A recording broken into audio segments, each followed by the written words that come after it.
Gather, veterans. It's time to join the fight. The long war begins.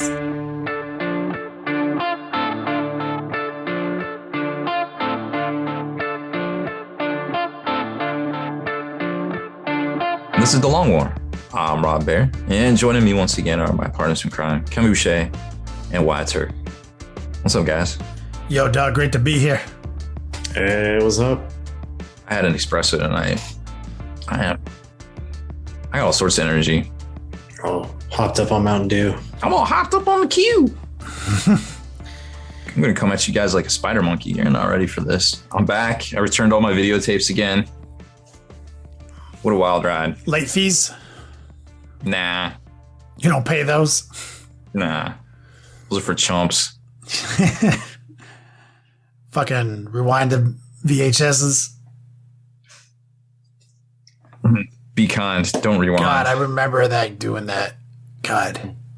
Do you have a rewinding machine? Yeah, they used to have a rewinding machine. Yeah, I used to get in trouble if you tried to rewind it in the VCR. You're like, now, put that in the rewinding machine. It's gonna blow out the VCR. Not once did I ever blow out a VCR. Never in the history of ever. No. You know what blew out a VCR? Time. Technology. I threw that shit out. It worked fine. Yeah, my truck, I still have a cassette player in my truck. Solid. That's all I have. You know, now that I think about it, I don't think I've seen a VHS tape in person since I was in high school. Sounds about right. I think I have a cassette tape in the center console of my truck as a gag. Yo, put this in for me. Let's listen to something. Yeah, like. You check out my mixtape. Yeah. I got one of those like cassettes in there that has an auxiliary cable that comes out. That's how I listen to audiobooks on my truck. It's pretty OG. It's OG. Solid. That's solid, dude. Wow. OG. All right, well, fuck it. Let's jump into some jokes now that we have Rob back. Ooh. We can Nice roll out writing to for me. Wyatt's Cable Wonders and touch nothing but the lamp. Yeah, I got you. Would you rather receive $1 million, but one person randomly becomes $1 million in debt, or receive $30 million, or someone you know and care about becomes $30 million in debt? Okay, so the $30 million is attached to someone. I have attachment now to the person that's going to get fucked by this. Oh. Whereas the $1 million is just some random hobo on planet Earth, 1 in 7 billion chance anyone. I mean, they might as well be $1 billion dead. Some people, like, it honestly, doesn't matter. Now let's talk like magically when we say in debt. Like, what are we talking here? Like, they're getting calls every day, debt collection, credit scores jacked beyond belief. Yeah, like Gen Credit Holdings will call you. They'll call your job.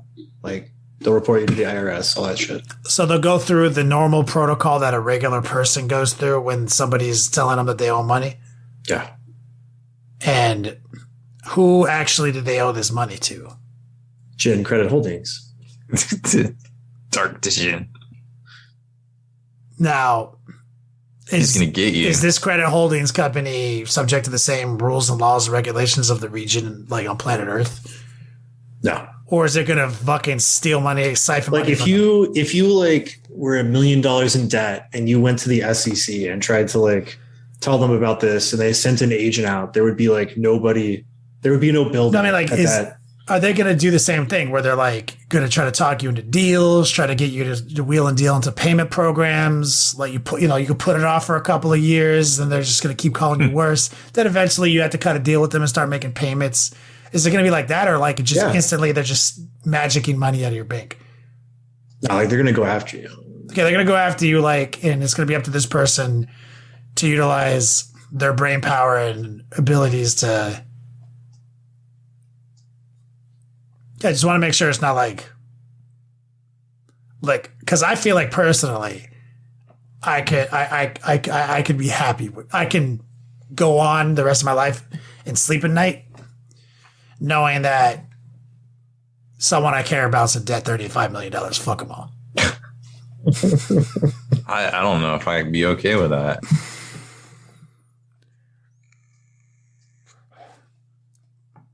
Like somebody in my life, a friend, a family member, somebody, or is this extended, just somebody I care about. Somebody you know and care about. I have to know the person and simultaneously care about the person for this to affect them. Yes. I will take that risk. Okay.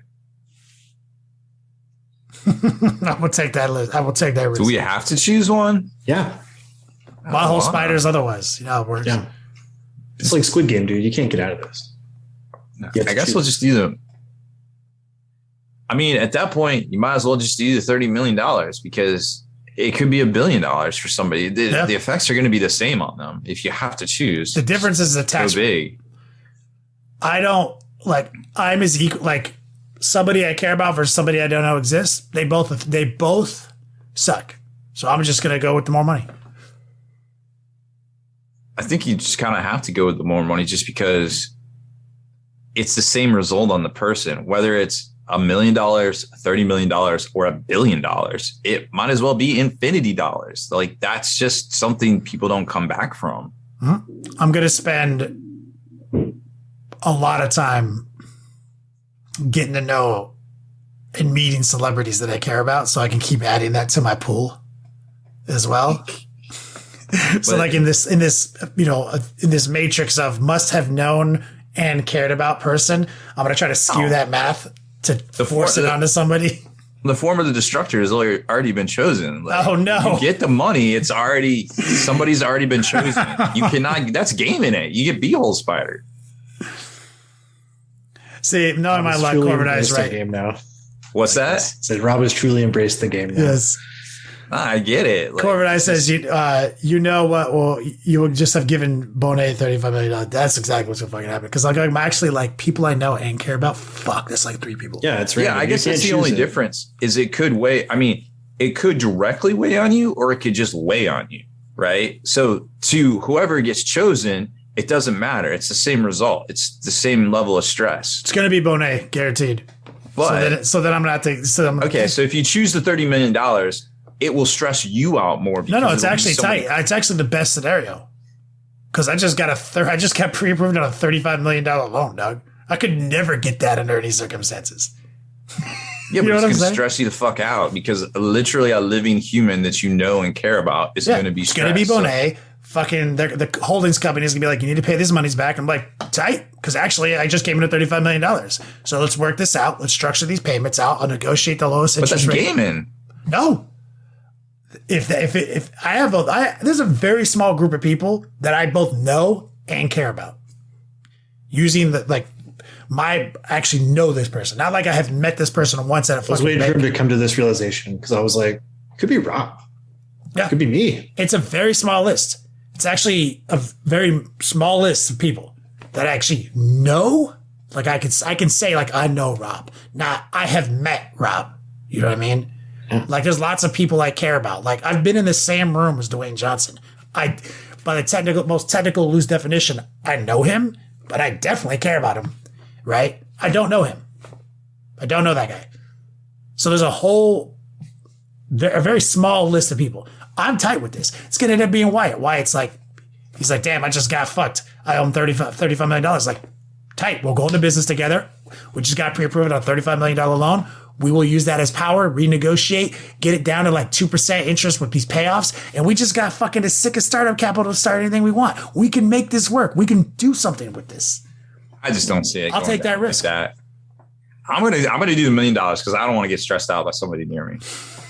Like I already got problems. Like I got problems. I got fires. I might as well just put a fireman's hat on every morning. I wake up and just put out fires Rob, all day. He's gonna get this $1 million and he's just gonna hold on to it so that one day, in case the person who he fucked shows up, he can give him that $1 million.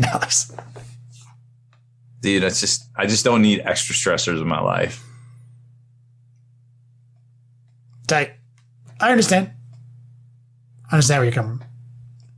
If the bank would give me $35 million right now as a loan, I would take it. That's how I'm viewing this, you know? Like eventually, My goal is to die owing people billions of dollars. You got him. That's like I tell it to Bonet all the time. She's like, she'll be, we're going into some credit, like, oh, we're going to buy this, we're going to buy that. And I was like, look, at the end of the day, like, I'm going to die owing banks billions of dollars. That's my plan. She's like, imagine if that's pretty metal. Did that. I see. Yeah. Like, oh my God. It's like, oh wait, who's this guy? Children next to Ken? No, I don't have those. Fuck. Never gonna have those. Okay, what can we seize from this guy? Literally all this cool stuff he bought with that money. That's it. Is this a gold-plated 3-foot tall statue of Galactus? Like, Yep. Yeah. Yep. Dude, they sell all that shit now. Like you know that Han and Carbonite. Mm-hmm. Like they sell a life size one. It's like $8,000. Life size Boba Fett, life size Vader, all movie quality. They're all like $8,000 to $10,000. I will have all of those. You have your own Star Wars museum. Yeah. As cool as it would be, I don't think I could have that in my house because I would get up to get like water And just shit yourself in the middle of the night. and I would see like a grown man in my corner with the lights off, and I'd be like, I'd have a heart attack. Like every day without, dude, there's I had the laundry drying tree in the hallway the last week. Thought I was a demon. Every goddamn fucking time I came around the corner with the hallway lights off, a fucking totally fucking double take, ninja hands, everything. Like, oh my fucking God. Like heart racing. Like 5 days in a row. I feel you on that. Like, ridic. That was a good would you rather, Wyatt. I was very impressed with it. Well, Rob is back. Glad to have you back. Hello, fellow humans. It was pretty fun to have you drunk dial us in last week. I remember some of that.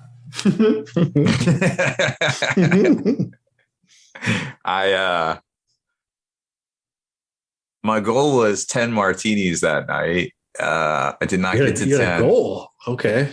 No, well, somebody was like, I was like, yeah, I need a drink or 10. And they're like, why don't you start with martinis? And I was like, I could do 10 martinis. Turns out that's a terrible idea. That's really bad. Did not drink 10 of those. I drank enough to realize that mistakes had been made though. And they were not from concentrate. Unlike some of my other, like the Long Island iced tea incident that I'll never stop reminding you of. The Long Island iced tea incident of 2012. Yes, that was something. Like where it's just like, I want to say a Motel 6 in Chattanooga, Tennessee that has a bar that was running Long Island iced tea specials. Just think about the environment we're in, like a Motel 6 bar running Long Island iced tea specials out of a premixed jug in the back. They also do them at B-dubs. Yeah. I'm like, they're $2. Give me like, you're like pulling out your wallet. You're like $50 on Long Island's, like a whole gas pump.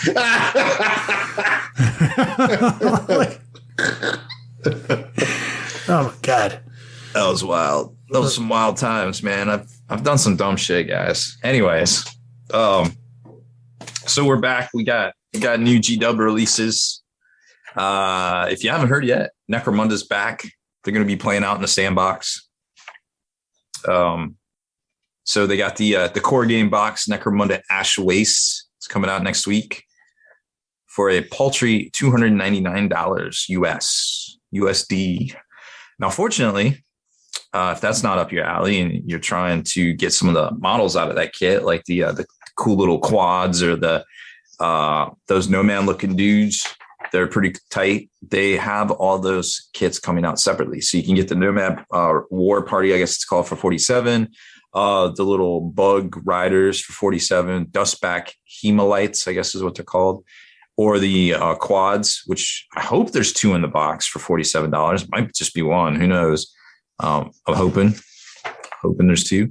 Then they got the Gang Tactics cards and the Warlock Vehicle cards for $16.50. They're also putting out another Imperial Infantryman's Handbook It's not called the Uplifting Primer, although it says something about Uplifting Primer. That's $30 US. Hurl and Blackheart has a book coming out hardback at 19, and Penitent, I think paperback at 16. I think that was always supposed to come out, so I guess there was a bit of a delay there. So that's the big releases this week. Now, most likely we will see a preview for the new Knights, Chaos Knights and Imperial Knights release. Supposedly it will go on pre-order on the 7th of May for delivery on the 14th of May. Probably pretty good indicators. A lot of folks have been talking about it online already, but GW always likes to put out their big releases to coincide with the middle of the month pay cycle, because that's when people spend more money. If you notice, we always get the big combo boxes and things the middle of the month. So it's probably going to happen because there is a new Knights box. No idea what the price is yet, but the value in it seems pretty solid if they keep it around $200-ish. Because most of the Knights kits are $170. Actually, I think all the Chaos ones are $160. I think they're actually lower than the Imperial versions. So we'll probably see that go up to $170 either way. If you haven't heard already, also, there's going to be a lot of previews next week. Warhammer Fest is going to start and do a preview each day, starting on the 4th, 5th, and 6th. So that's Wednesday, Thursday, and Friday of next week. And the 7th, they will also have coverage of the Horus Heresy Open in Nottingham. So that would be really cool to see, where they're going to have the very first games and the very first look at the new launch box set that's coming out. Obviously, it's probably the worst kept secret release wise from Games Workshop in quite some time. We all pretty much know what's coming in there. We pretty much have an idea at the price, probably $300 to $350. And well, we know there's multiple versions going to be coming out. So I think at the end of the day, if you haven't seen the pregame, couple of takeaways from this. There's going to be a lot to talk about in the worlds of Warhammer over the next, say, 2 to 4 or 5 weeks or so. I think you can see a lot of content creators suddenly becoming subject matter experts on Horus Heresy, which is great exposure for the game and stuff like that. But I think ultimately it may be potentially bad for their audiences that are like, interesting take on that. Didn't know you're into Horus Heresy, but all of a sudden you're an expert. Kind of like we saw everybody became an expert on Contrast when Contrast came out, and GW was giving it out early and flying people to Nottingham. It is what it is, but I guess vote with your hobby time when it comes to what content creators you're going to support and obviously watch on whatever formats you consume that content on. But besides the point, there's going to be a lot of previews too. And we all know Chaos is coming probably next. A lot of whispers about squats, of course. They might be in a combo box, Space Hulk-ish as well. So it might be a double teaser on April Fool's Day. There's a lot of stuff, a lot of whispers, but still a lot of things coming out there. Remember, we got a Space Marine 2.0 release probably coming out this fall, this winter. So a lot of stuff waiting in the wings. If you felt like there hasn't been exciting news in the Warhammer world, just wait longer. About less than a week. And there'll be a whole lot to consume, I suppose, when that happens. D&D Onslaught is also on pre-sale right now for their core box. That's the new skirmish game from WizKids. It's $146.99. It's coming out this holiday season. WizKids? Yep. Those my there will be a lot more. There'll be a lot more versions of that and things in the future. Shit, they might actually talk me into D&D, Rob. They might actually happen. It's only crazy if it doesn't work, I suppose. So the night release, of course, is going to be pretty big too. I think a lot of people are looking forward to that. We're going to talk more about that here on the meat and potatoes of the show. A lot of teasers, a lot of leaks out there already, but yeah, they look fun. I might know a guy with a bunch of knights that are ready to hit the table if I ever get time. Also, I did want to mention that Creature Caster's doing a big kind of like bundle sale too. That just started this week. I think it's on the Onslaught faction. It's definitely worth checking out if you wanted to pick up some of those cool kind of fire corny looking demons, not corn like haha, but corn like totally not corn demons. You mean totally not corn demons? Yes. But yeah, some good stuff out there from them as well. And new previews from Joy Toy. Now we know that there are Deathcore Krieg action figures on the way, along with more Blood Angels, but probably more importantly, a Furiosa Dreadnought. I saw the Furiosa Dreadnought, and I'm not going to lie. I was sexually aroused.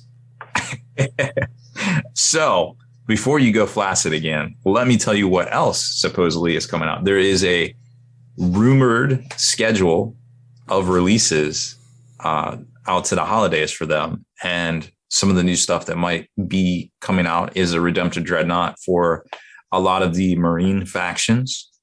And supposedly they might even be working on a Joy Toy scale Imperial Knight, which would probably be the size of a Warlord type. How did Joy Toy sneak in and just become the hypest fucking toy making company on planet Earth? They've been that way. Have you seen any of their other their catalogs? shit's tight. No, I didn't even know they existed until this shit, man.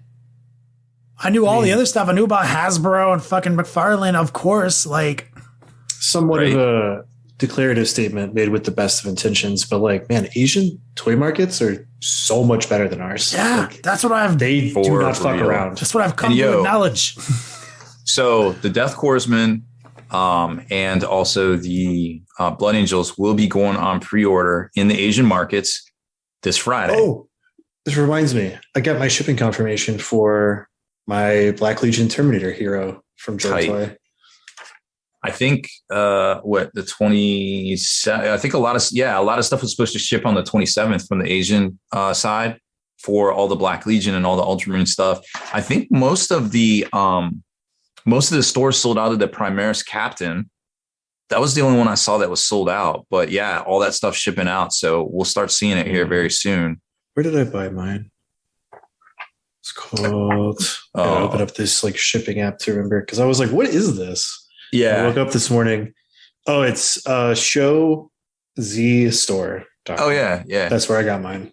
Some folks have said some weren't happy with the service from them. I know people are using Locker Toys and they also had them on Big Bad Toy Store. Saw that. Yeah. So here in the States, if you just want to deal with somebody here in the States, they got some are on Big Bad Toy Store.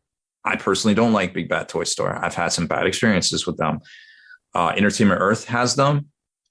Sideshow Collectibles has them down. And I think that's it. Now, that being said, I do have affiliate links for them on the site, only because I've dealt with them and I know they don't suck. But again, there's plenty of spaces you can even use Amazon. You can even so make sure eBay. you go to spikeybiz.com and click that link, guys. Well, click it and buy it, but you don't have to. Just get it where you want. So yeah, lots of good places out there to scoop those up from. And even, I think the Ash Waste minis are going to be good. I think a lot of people might not get into the thing because it's like, $300 or whatever. But that being said, the models look dope, like 100%. Those Nomads and those quads, like, and doesn't even get any higher than that, Rob. What's that? Doesn't get any higher than that. 100%, man. 100%. It does not. I mean, I could put the here. Some people are asking in chat. I'll go and get our article, so we might make a couple bucks off that. Yes. I appreciate it. Yep.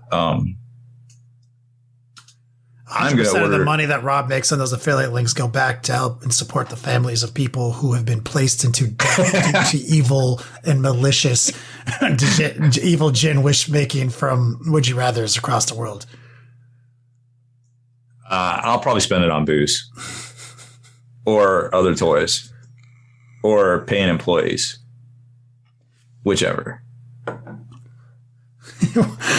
What if it was one of your employees?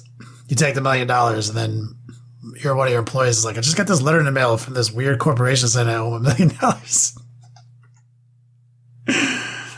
Okay, I just put the link to Entertainment Earth, I think. Yeah, Entertainment Earth. They don't have the Deathcore and the the Blood Angels on there quite yet, but they'll get them on there. So yeah, lots of cool and exciting stuff out there. Of course, like I said, May is going to be wild for reveals and pre-orders and things. So buckle up. It is about to get hot in here. So take off all your clothes, Rob. That's a lot of layers. I don't think we have time for that. We don't actually. He wears 4 shirts. I only have 3 on right now. Oh, It's really not. It's just that like the clothes are part of his like human costume. it's optics. Yeah, So yeah, he can't actually take the shirt off. he can only take his outer shirt off. The rest are actually attached. Yeah. I've been growing a lot of hair, guys, No, okay, on my chest. sure, Sure. Yeah. it's okay. Just like you. Yep, I believe you. Okay. Is that it for Tabletop Marketplace? Yeah. I guess that's all I got. Well, you got the. I'm painting your Dark Angels Heresy Lab model that you sell in your store. Oh, the Erebus? Yeah, The Erebus squad? not Dark Angel Knights. I like my words better. Sure. So we got that. You painted But the nobody knows what that Eternus- shit means. Also got a really cool, totally not Marnius Calgar on there. That is true. Yeah. Those have been picking up some. It's a Heresy cool Labs model. is pretty good, and I like him a lot. If you can interface with him though, and let him know that I'm not a fan of microscopic nuts and bolts on fucking trim. Who? Which one? Heresy Lab? Yeah. It's like a blanket statement to all totally not Warhammer figure creators. Like, you don't have to put rivets on shit, dude. Rivets are Just not. important to certain panels, 100%. And I understand that since you are 3D making, and I fall into this all the time in Photoshop when I'm doing when I'm illustrating, like not by hand, but digitally, I end up getting too detailed sometimes. You know what I'm saying? I get in there and I do details that seem tight, especially when I can like rinse and repeat and copy and paste assets. So when you have these big panels and big trim lines that have nuts and bolts on them and stuff and rivets, that's tight. But when you get into the like geometry of smaller and smaller trim lines and those exact same rivets are just becoming microscopic, that is an unnecessary detail that makes things more difficult to paint. Just out there to makers. Heresy Lab, definitely so far, because I've been working all these promos with Rob and getting to see these and paint them and learn the behaviors and the styles of the different makers. As I go hard on the models that Rob sends me from these guys. And I find love in all of them. Like, 3D art guy, right? Shit is insanity detailed, but he does exactly what I do. It was just zoom in and do details that are too detailed. You know what I mean? But he makes the most ridiculously stoic posed ballers I've ever painted. Heresy Lab, I like the in-between there. I like the baller posing, but very chunky structure and clean edges that I can interface with. And I'm doing all these effects and pushing and pulling. That's my one complaint. Microscopic rivets, get them off a panel. Don't need them. But this is all solved by if you encounter that on a panel, just paint the panel silver and wash it. That's your solution. I'm currently in the throes of a non-metal metallic workup on this totally not a pre-heresy Deathwing Knight, and that has become a time sink for me. So I'm blaming him for my decisions. I see. It's not you, it's me. Or the other way around. Definitely has nothing to do with the fact that I chose to do that. But silver paint and wash would have done it as well. But I love them. If you haven't seen these kits, check them out on Spiky Biz. Heresy Labs. Or heresylab.com if you want the resin. If you want the STL, you get it from Heresy Lab. If you want to buy the model in enterprise level professional grade resin, Spiky Bits. They also have a Kickstarter for a bunch of cool new head conversion bits, just heads for Primaris or whatever. I think it's actually up right now. Yeah, it started today. Shit, motherfucker needs to call me. Fucking hit me up on Discord or some shit. I think he listens to podcasts. If you're listening to the podcast right now, here's the libs. He's not because he's asleep, but text me when next time you do a Kickstarter so that I can copy and paste that link and put it places. We'll have the article out on the site tomorrow if you want to check it out. I think they're pretty cool looking heads. Mm-hmm. I've really enjoyed the makers you've curated on your platform, though, for 3D printing. It's amazing. Yeah, we get a lot of emails. I'm glad you do. We get a lot of emails from folks when, want some bandwidth and stuff. And, we'll always run a news piece, or something, or, refer them to the Facebook group, just so they get a little bit of a bump. But, there's a certain thing I'm looking for in design and professionalism and business acumen, to want to partner with somebody and help promote them, and also offer their miniatures for sale. In a lot of cases, they have a merchant license deal thing. So a lot of times we can work something out. Who did the Dreadnought that you sent me? Who was that? The Eternus Dreadnought? Yeah, the Contemptor Dreadnought with twin Volkite. That was Antonis, or Arma Mechanitus. The same guy that did the Demon Slayer Knights. Ah, okay, yes. And the battle armor, yes. Sister battle armor. Yep. I like that one too. So I've got it. I mean, been pretty pleased with these. So keep it the good work. If you guys want to see this model in action, I think my final installment is tomorrow on Twitch. Oh, cool. Where I'm finishing up the non-metal metallics on the sword, and I'm gonna slap them on an Elric's Hobbies base. And I picked out a base with some temple. I was supposed to call him. So what? I was supposed to call Elric's. Me too. Me too. Actually, it's not enough hours in the day. I know. I've got a sick base picked out with the interestingly shaped tiles and stuff. I like that one. Yeah. So I'm like, this looks glorious. Let's get this guy. I think it's called Parade Ground. Parade Ground. Yeah. That's definitely the one. So excited to keep the hobby energy high with these ridiculous 3D prints. Like, GW just break into this market, dog.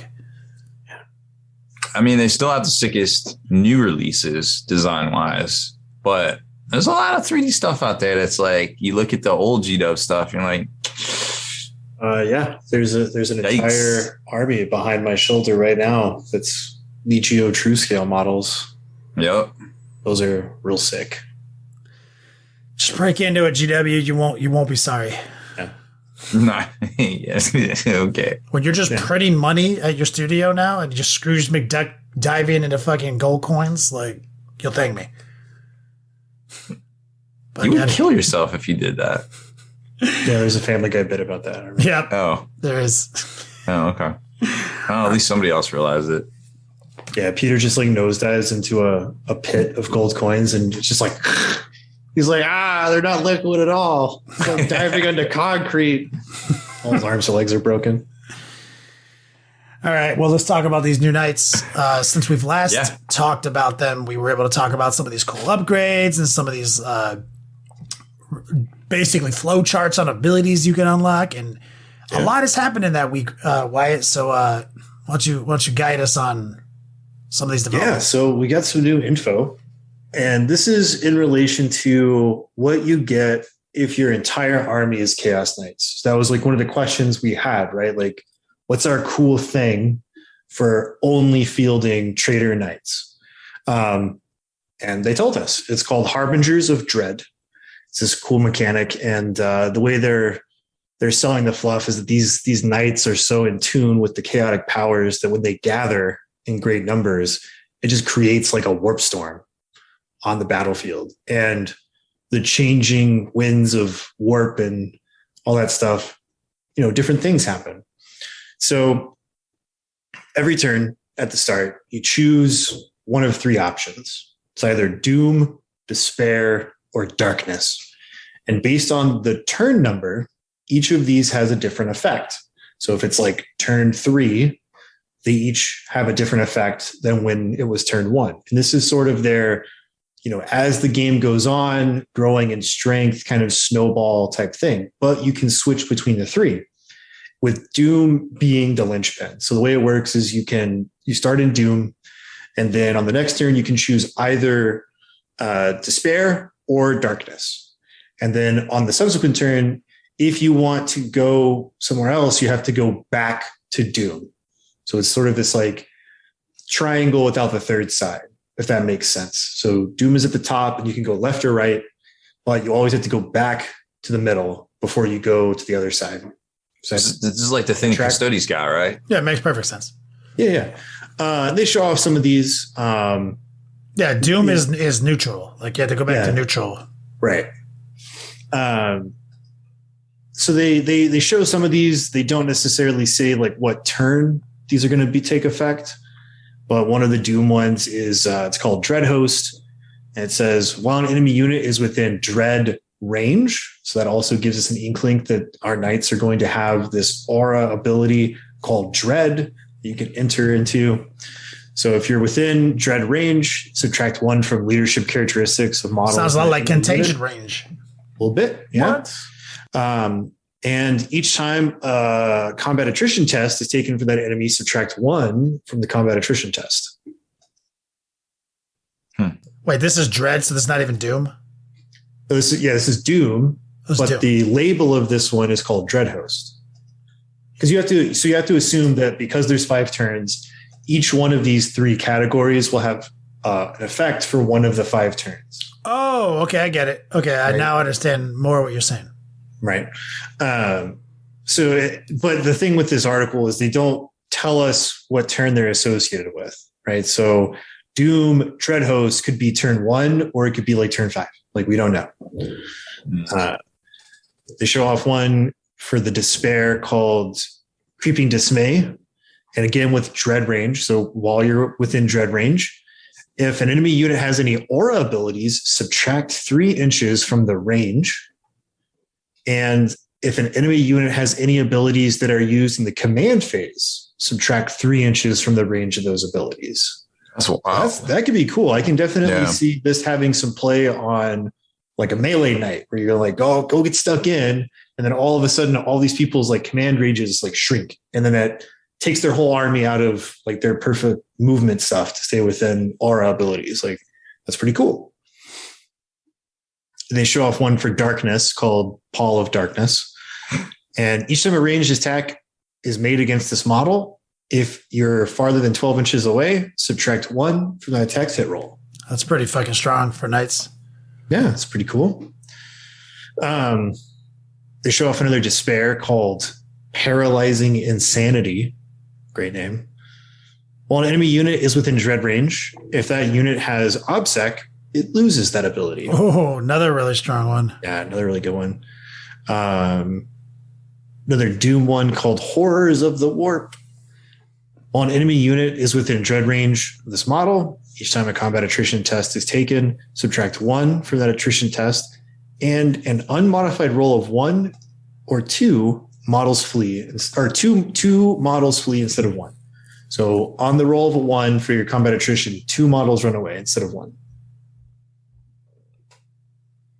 I mean, at least I'm not a big fan of morale manipulators, but that one's pretty cool. Yeah, it seems neat. If you remember it, I tend to forget my morale manipulators. Yeah, I mean, like half the stuff in the game is fearless anyway, so it's like,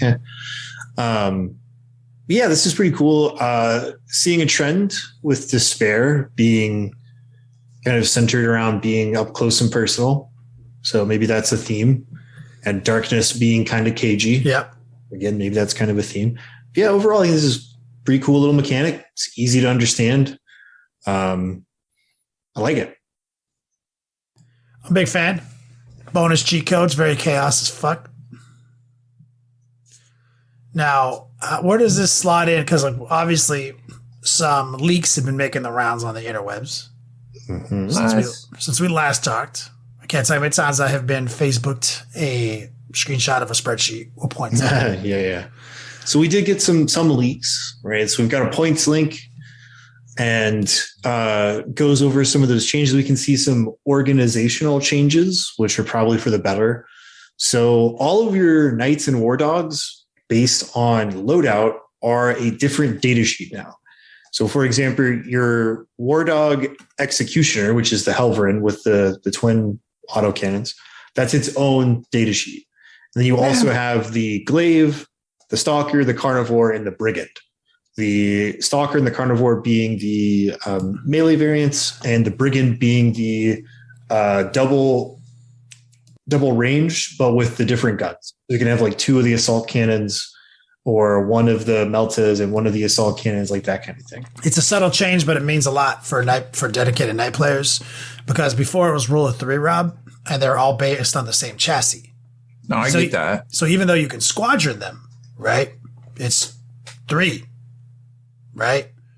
So then they had to introduce different types, right? You had the Morax, then you had the but here, when you're saying like based on the loadout, it's a different data sleep, means you can do things like solo 1 guy, squad of 3 of these guys, squad of 2 of these guys, so you can go way more, complete and fill out your list if you wanted more variety and fill more roles, and have a more balanced army while playing this skewed codex. It's a small change, and they have different point values now, more or less. So your Helverin and Glaive, no, I take that back. It's the Helverin and the Brigand are the same points cost. They're 155.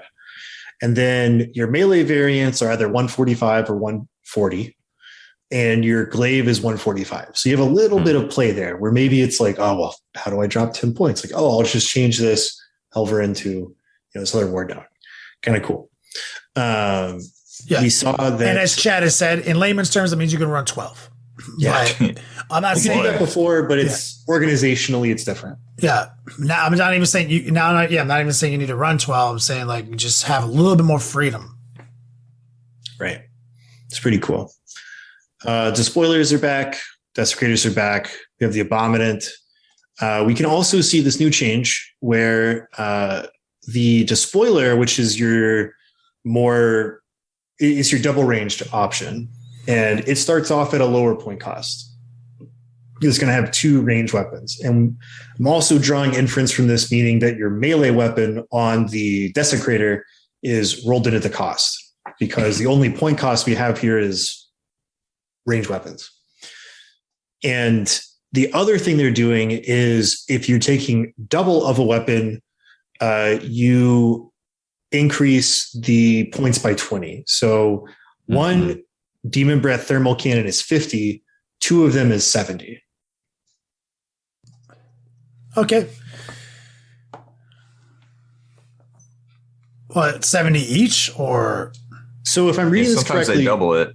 Yeah, so if I'm reading this correctly, or not double it, we've seen this mechanic in other things, like some of the other vehicle chassis, where if you have 2 of a thing, instead of being 50 and 50 equals 100, it's 50 plus 20 equals 70. So instead of it being 100 points, it's 140 points for me to double up.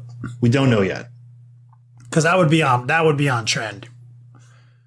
The real question is, what are... So this is what it says. Like, if this model is equipped with 2 thermal cannons, 2 battle cannons, 2 Gatling cannons, or 1 Reaper Chainsword plus 1 Warp Gauntlet, its unit cost is increased by 20 points. Oh. This is a little premium. That's actually really... that's respectable. So do we have leaked points on how much the Despoiler chassis costs now? 375. 375. And what's this thermo cannon? Is that the normal? Is that the normal thermo cannon that we used to take? The super it's slightly different now though. Right. It actually has cool melter rules now and shit. Yeah, and the battle cannon is much better. So it's 50 points for the thermo cannon. Mm-hmm. You would have to buy 2, so it'd be 100 points plus the 20 point premium to take 2. If that's how this is actually. And then on a 375 point chassis is what you said? Right. 375? Yeah.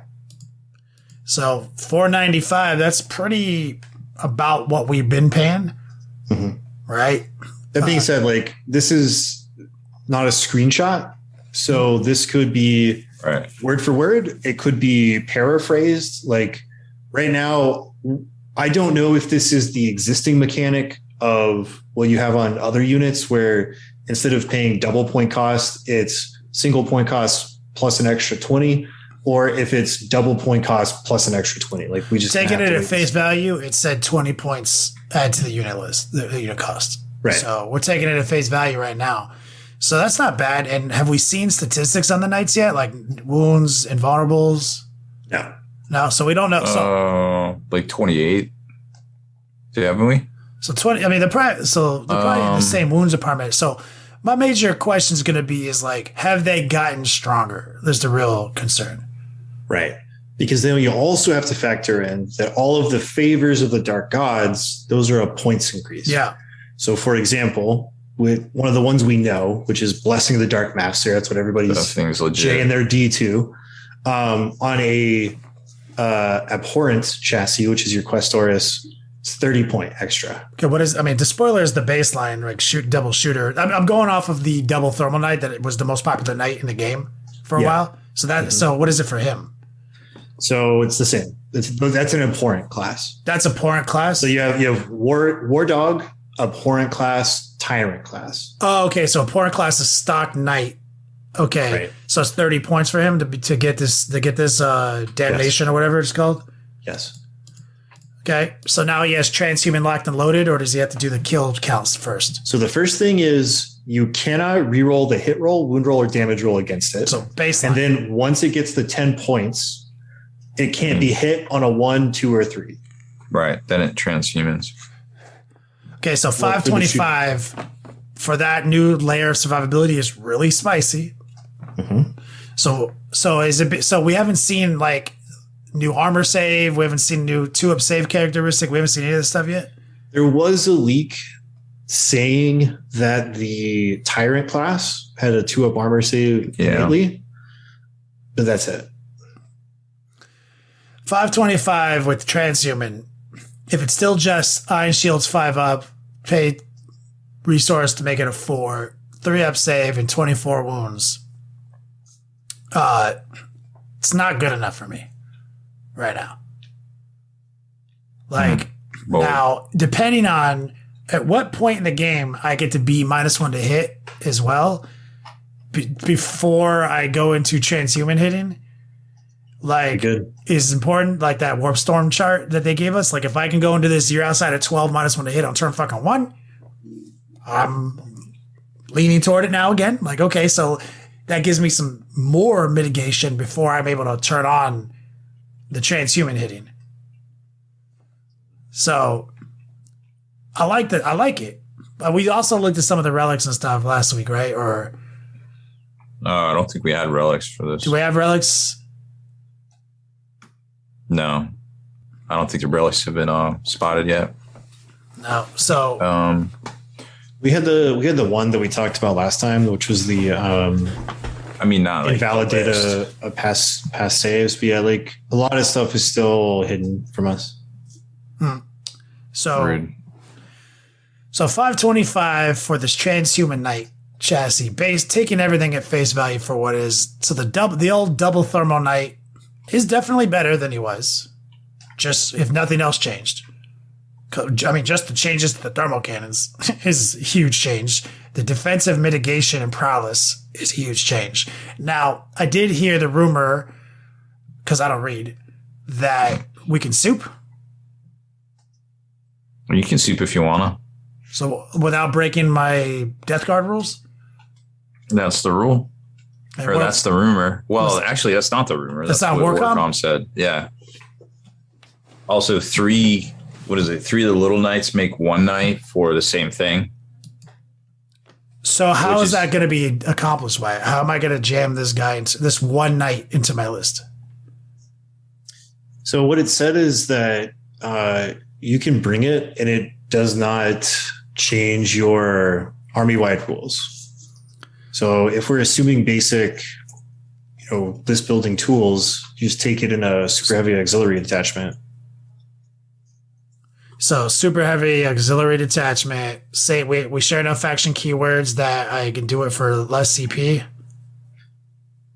Is that the rule now? Right? Like, wasn't that a big rule they changed? That's how you can get your breast scorpion in there cheaper. Yeah. So it says if the detachment is a super heavy auxiliary, it contains 1 free blade. Till the end of the battle, that unit gains Agent of the Imperium keyword. Only 1 free blade unit in your army can have this keyword. And same thing for the Fallen Heroes. This is Dreadblade unit, the end of battle gains the Agent of Chaos. Only one Dreadblade from your army can have this keyword. The inclusion of a Dreadblade Agent of Chaos unit from your army does not prevent Chaos units in your army from using any rules that require every model from your army to have the same keyword, i.e. contains the Nurgle Kabbalistic rituals. So real quick, Dreadblade had a lot of conditions on it in the current codex that we live in right now. It wasn't a huge deal. You can pick one. You got to have this couple of cool things, but there was some restricted warlord traits and relics that were not available to Dreadblades. Yeah. So is our transhuman just that we don't know yet. We don't know. We don't know if favors of the dark gods are disallowed from Dreadblades.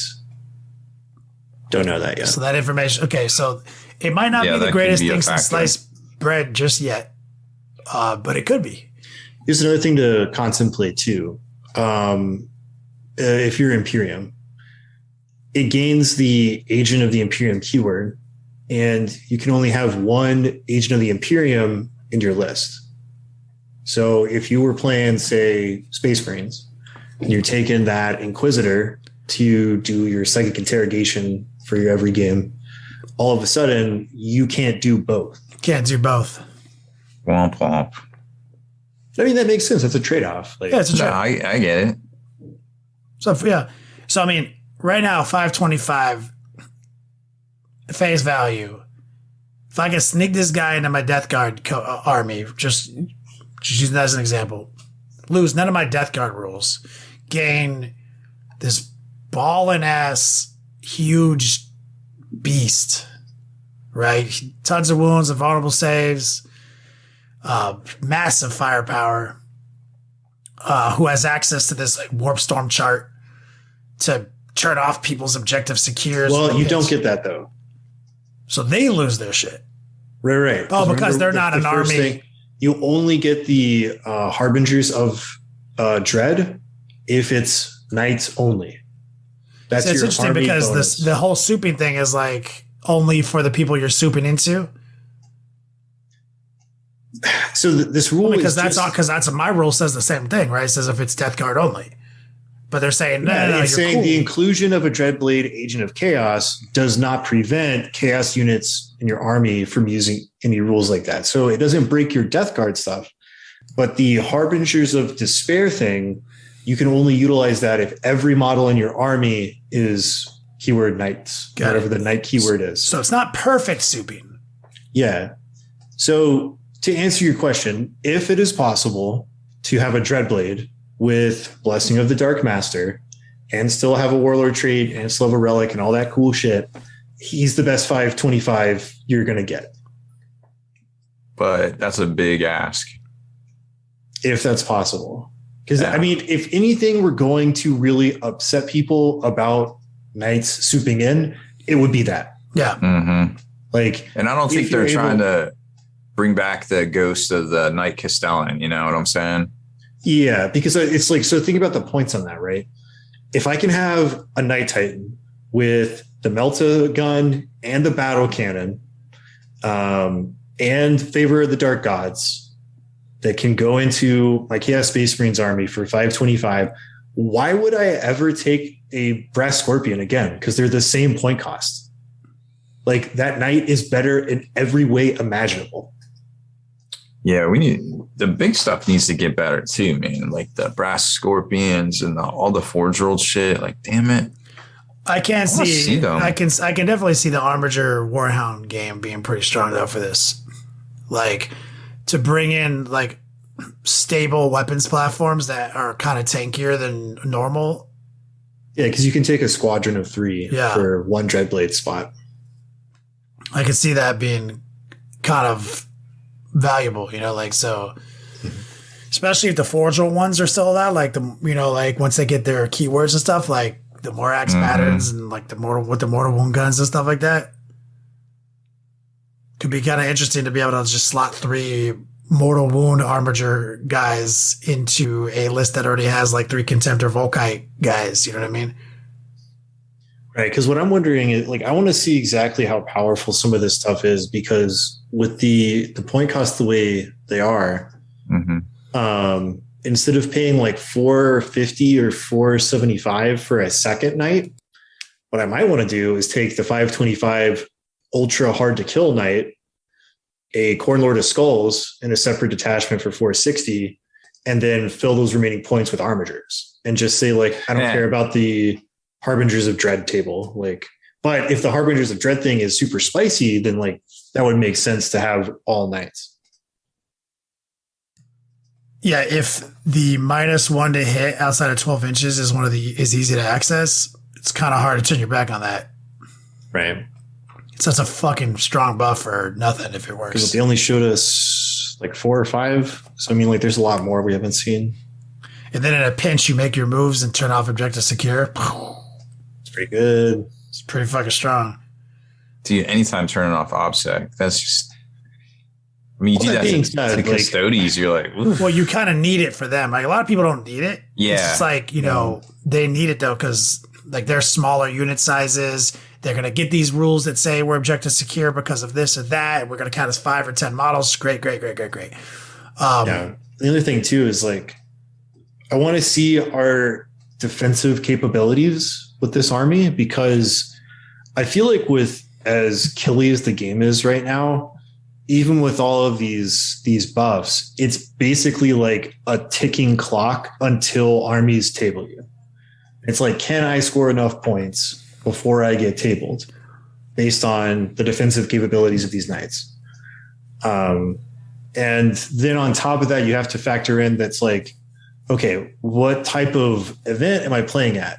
Am I playing with player place terrain, or are we playing at a GW Open? Because the trend that you're seeing is if it's an event that's using GW Open style terrain, people are speccing armies that are really, really fight phase powerful, because they can take advantage of that terrain setup. And in that case, it's like, man, we better have some righteous defenses, or knights are just not like going to do well. That's a good point. Sad. But being able to have knight presences and armies that are other armies is strong. Like, I'm really interested and intrigued by bringing 3 war dogs into my Death Guard army, honestly. Yeah. Like, if there's a pattern that I can get behind, like, I can see this. Like, I like that. It just gives me a whole new, and then it gives me access to their stratagems and stuff, you know? Mm-hmm. So, I mean, we're going to see knights again, which is cool, because knights and dreadnoughts are like, and, you know, maybe cool flyers are like. It's always awesome when knights are in, because it makes the game look and function, in my opinion, better. Like, when everyone has to be like, how do I handle knights simultaneously as a meta? While also people are bringing knights, which looks sick. Like, I love those moments that we've had over the years. We also have an expanded table of the favors of the Dark Gods, if you want to hear some of those. We have all but 2 have been revealed. Yeah, let's yeah. And keeping in mind, this is paraphrased, so take it with a grain of salt. We've seen some of these, but some of the new ones. So Slash, there's one where you get -1 to hit and wound in melee. And when you're favored, you're -1 attacks to enemies within 6. Pretty cool. You get one with heroic intervention. I don't know what AFF is abbreviated for, but it says that. Do you guys know? Something fight phase? Always fights first? Always fights first. Yeah. That's right. Slanesh. And then when it's favored, you get D3 plus 3 inches heroic intervention range. Oh, dirty. We've seen the Blood Shield of Corn. We get Collar of Infernal Brass, -2 to psychic tests within 12, and can't be affected by psychic. Now that is like a lot of this is obviously paraphrased. So I'm really interested to know what that actually says, because if it's can't be affected by psychic powers, that is huge. That's a big deal. Yeah. Then there's a third one called Throne Mechanicum of Skulls. You can reroll charges, and when you're favored, you get exploding 6s in melee. Whether that's the hit or wound, I don't know. Paraphrase. We've seen the Pyro Throne in the Zeech table. There's another one that gives you 6s to save, reflect a mortal wound. Whether that's all the time or in melee, I don't know. And then the favored one just says 4-up invulsive. So also, what that applies to, real strong. If that's just a flat invulnerable save, it's kind of tight. Yeah. There's one called Mirror of Fates. It says 5+ CP regen. I assume that's a roll in the command phase. The favored one is said, wow, this is really weird. So 1 round, change hit, save wound to a 6. Maybe it's, once if it's per not a round. 5-up, it's probably like the classical every time somebody spends a stratagem. Maybe, yeah. Max of 1. You know what I mean? I had to figure out what this was saying. So the favored one is once per round, you can change a hit, a save, a wound to a 6. Whether that's all of those or one of those, we don't know. Pretty nasty though, if that's the reality. We got the Nurgle table, which we haven't seen any of these. So there's one +1 to saves versus damage 1. And then when you're favored, you get +1 toughness. There's one where you auto wound 6s to hit in melee. And the favorite is auto wound 6s to hit in shooting. Okay. There's one that says -1 strength within 6 inches. And then the favor is -1 toughness within 6. Interesting. I mean, going to toughness 9 and having +1 save against AP. Oh, it's just damage 1. Damage 1. Damage 1, just against damage 1.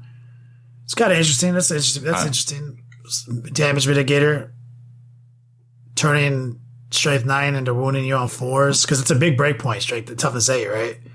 Yeah. And so turning everything that's like Meltaguns, right, already experienced their first hiccup interacting at that breakpoint, going to wounding on 5s is kind of dirty. Yeah. Those seem pretty thematic. And normally I don't care about toughness manipulator in the positive. Like it doesn't matter that much in the grand scheme of the game. Except at these breakpoints. You know what I mean? And that's kind of nasty. I can see this one called Blessing of 1,000 Poxes for the auto wounding on 6s. I can see that being kind of cool. Mm-hmm. In my head, I'm thinking like you do a guy with twin Gatling guns. Gatling guns, nasty. You just try to rack up 10 points in your first shooting phase, and then it just kind of snowballs from there. The melee one, I'm just like, because you get auto wounding on hits 6 in melee, and then auto wounding on 6s in shooting, it doesn't make sense to me to put this on a melee only night because you have like a fall off. Like you get no bonus. Well, if they always still have their stomps attacks, it's just. Yeah. I mean, stomp attacks has been historically like 12 to 15 attacks. Yeah. So some of these are like real, like, wow. All the Nurgle ones, I'm sort of like. The Nurgle ones are really straight. Like, you know what I mean? Like, they're real, like. Yeah. Like, they're Nurgle. +1 toughness. Yeah. Now, and that's historically Nurgle, but like I said, normally I don't care about it. It's not a big deal. Like, hey, I'm toughness 6 instead of 5. That doesn't matter. What matters is going to toughness 5 from toughness 4. Right? Going to toughness 8 from toughness 7. That matters. So going from 8 to 9 actually does matter in the world of things that you're worried about shooting wise, while simultaneously existing in this +1 save against damage 1 characteristic. So that kind of covers the other side of the spectrum. Yeah. You know? I see. So that one's called Putrid Carapace. So I see that one and the Aura of Corruption being good on melee centric knights. Because you want to get in. Yeah. Right. A lot of melee stuff is 1 damage. And then against a lot of matchups, being toughness 9 in the fight phase can really throw off people's math and some of their bonus goals. Which then brings me to my biggest issue is like, I don't like fighting. I don't like punching knights. I don't like spending 500 points on a model that I have the option to give it guns. Like that's like, it's a big, to me, it's always been like, cause there's a lot of great ways to launch knights across the table. There always has been. But that's not always the game plan. That's smart, and that's not always what is available to you. And so I like, if I'm going to be in this 500 point world, I want to be able to do like 2d6 thermal shots or 24 Gatling shots. So the whole time, I'm playing 40K and killing things with my and you're a vehicle, so when you're in the fight phase, you can just shoot stuff in the face. Yeah, you can shoot, and you can always shoot in the fight phase if that's your better option. So it's like, I'm intrigued by the Nurgle one, the straightness of it, like the exploding, or the auto wounding one is really powerful. Honestly, as far as a defensive mitigator, it's probably pretty close, honestly, to transhuman hitting on like the power of going to toughness 9 for survivability versus like multi-guns, entropy cannon style weapons, the las chickens and stuff like that. It's pretty fucking powerful. I have to think more about it though. Like I'm actually, like I love everything you just said. I'm happy about. Like there's all this choice now, which is great. Like, and then I don't think they said whether or not favors can go on war dogs. Did they? I think you said they. Oh, they can. Yeah, they can. I think you said they can. There's a point. You said there was a cheaper point cost for them. Yeah. So there's all this choice because you can only have one of these. Let me tell you what, Nurgle war dogs with the wound on Heroes of 6 with the what is it, the Morax? Right, with the lightning locks. Dog. That's a 6 energy to slot into a Death Guard army that has triple Volkite Contemptors doing similar things already. Could see that. That's a 6 energy. Like there's some. These. I hope these are all real. So far, almost always these leaks have been correct, but we always take them with a grain of salt. But I'm really some of these excited. Seem too good. Yeah, you know what I mean? Like they're paraphrased, and it makes them seem a little. But if they haven't good. Changed any of the other raw stats of these knights, Wyatt, and we're still paying these points, these are starting to make a lot more sense. There's got to be something, right? You start to make a lot more sense. Yeah, it's pretty cool. It's exciting. I've got 2 knights in Armiger right there, man. I'm ready to go. Yeah. You tell me that I can get 3 lightning lock guys in my Nurgle in my Death Guard army. I'm gonna make that happen by this weekend, dude. Yeah. That's the other thing. I want to see the fullness of the Harbingers of Dread and whether or not it's worth taking or worth giving up, because 460 for the Lord of Skulls is a really good replacement for some knights. Just depends on like your level of choice, but I really like the Lord of Skulls, especially now that your Questoris chassis are also moving only 10 inches. It's not like you're getting too much extra, and then you can still use Lord of Skulls and have Demon Forge every turn. Yeah, right now the Lord of Skull is better as it is right now, no doubt. When it gets nerfed because of the new codex, and it doesn't benefit from Demon Forge for 1 CP a turn. Yeah. Yikes. And I'm certain that the Forb Invulnerable that you get to bask in the glory of is also going to change. That's already been confirmed. The Malefic Discipline no longer even has Cursed Earth in it. Yeah. So the second, those 2 are gone, then suddenly these knights look a little fucking different.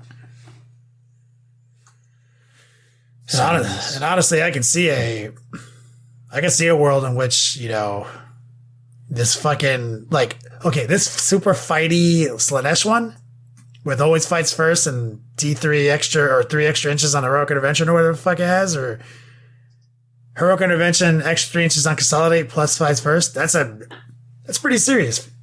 Yeah, that'd be a really good Desecrator. That's pretty serious. If there's a way to launch it across the table still, like full tilt wise, stuff like that. Because we had to do a lot of stuff to get those guys launched across the table. Yeah. So that's the problem. If we don't have launch pads anymore, slingshots to engage, I'm like... That could be a problem.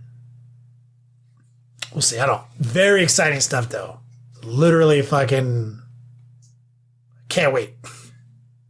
I'm in. They've hooked me. GW, you see? The leaks worked out. Mm-hmm. Big robots. I'm going to buy some... Big robot energy. Yeah. Oh my God. You got to call that... No, big night energy? No. Big night energy. I'm with it. Big night energy. That's what Zinch's Power Throne is all about, dude. we gotta call this episode that.